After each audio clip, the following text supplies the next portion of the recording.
Please put your hands together for Jonah Nigh! Happy Friday, Tulsa. Please make some noise. I'm Jonah. I'm so excited to be here. This is my first time performing in Oklahoma. I am honored to be your third whitest comedian tonight. I don't know, Tulsa. I think I just doubled your whole Asian population. I was at the Philbrook Museum. I think I might have seen one there. Or it could have been a painting, I'm not sure. Speaking of Asians, I want to give a shout out to the great Asian comics who paved the way for me. You know, the ones who busted through the bamboo ceiling. They made it possible for someone like me to even think of doing stand-up. Comics like Ali Wong from Beef. She's not here, you don't need to do that. Who else? Ronnie Chang from The Daily Show, he's great. J.D. Vance from Sephora's eyeliner collection. Oh God, her eyes look amazing. What shade should we call that? How about Pope Killer? Some recovering Catholics in the ground. I'm getting this one. There's more. First impressions are so funny when you're Asian. Everyone always thinks I'm younger, but I'm going to be turning 46 years old in a couple of weeks. Thank you. I know, right? Even the brown people are like, all right, good job. But you know who usually tells me I look young? It's white people, and I have to remind you, over 60% of the people on this planet are Asian. So statistically, I just look average. Y'all just look old. It's just math, it's not a judgment. Something else people don't usually guess about me, I'm Jewish. Okay, mixed reviews on that one. Got it. It's all right. I understand why. Boy, 3 Jewish women tonight, huh? We turned your barn into a shtetl.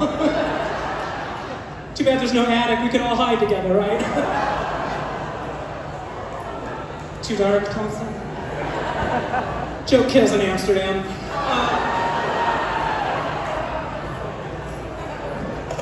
I was given up for adoption when I was 2 months old. Is anyone else here adopted? Excellent. Two adoptees, looking for 3. Are there 3 adoptees? 3 adoptees? No 2 adoptees. Going once, twice. Sold to the happy white family in the back. You just made their dreams come true. Now there is an alternate version of that joke, because normally people don't say anything. What I'm saying, you ruined the joke, is what I'm saying. So I'll do the alternate version where you have to be quiet. So I was given up for adoption when I was 2 months old. Is anyone else here adopted? It's fine. Abandoned again. See how that's better? Yeah.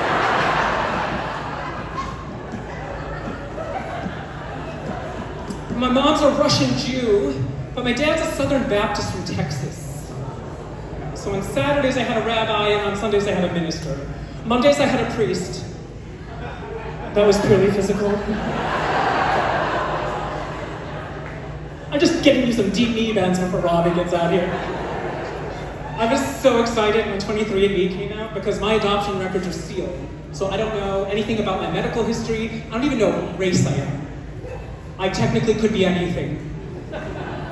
Please be white, please be white, please be white. I keep hearing it's easier. I usually do a joke here too with an Indian, say Harold and Kumar, but with this crowd, no Harold and Kumar jokes tonight. I took this off-brand version of 23andMe and it said I was Korean and Japanese this year. Now why do I say this year? If you take these things, you know the data sets change. So like 1 year I took when I was Korean, Japanese, and Chinese, but this year I'm not Chinese at all.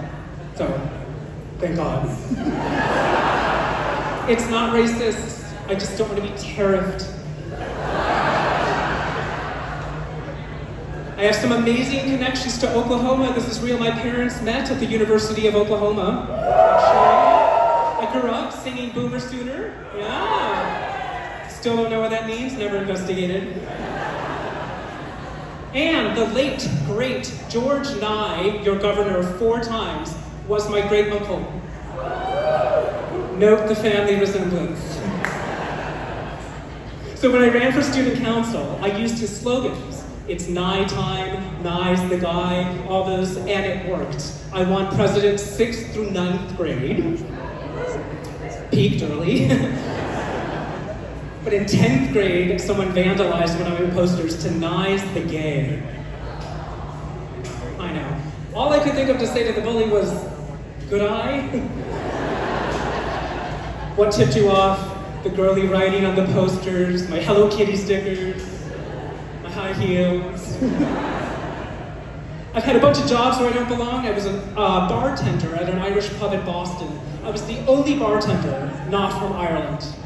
So I got a lot of weird questions, right? People would be like, what part of Ireland are you from? It's like, East. Far East. Or what island are you from? It's like, Ellis. Ellis Island, where we're all from. Oh my God, I was the only Asian kid working at this McDonald's in small town Minnesota where I grew up. They put me in drive-thru, and people would compliment me on my English. That's not the joke. He's the bully, he's Nye's the gay. No, so to fight back, I would make up little racist games to push back. And so my favorite one was guilt-tripping white people into taking sweet and sour sauce if they didn't need it. And the way I did this was I used my Asian voice. Do you want to hear my Asian voice? Lower your expectations. I did not know any Asians. My only point of reference was Mr. Miyagi from The Karate Kid. So this is the Asian voice I used, age 15, small town, McDonald's, Minnesota. Oh, that's it. Wise, geriatric, 15-year-old, handing out sweet and sour.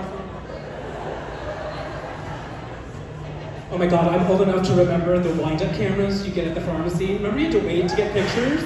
Yeah, give it up for pharmacies. The strangest reactions. I remember how excited I was to get my first digital camera. It took the best pictures of my white friends. But when it took a picture of me, an air screen came up and it said, one or more of your subjects may have their eyes closed.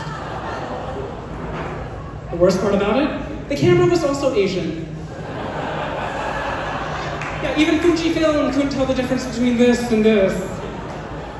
I don't do impressions, that's what you all look like to me. You all look like Steve Buscemi.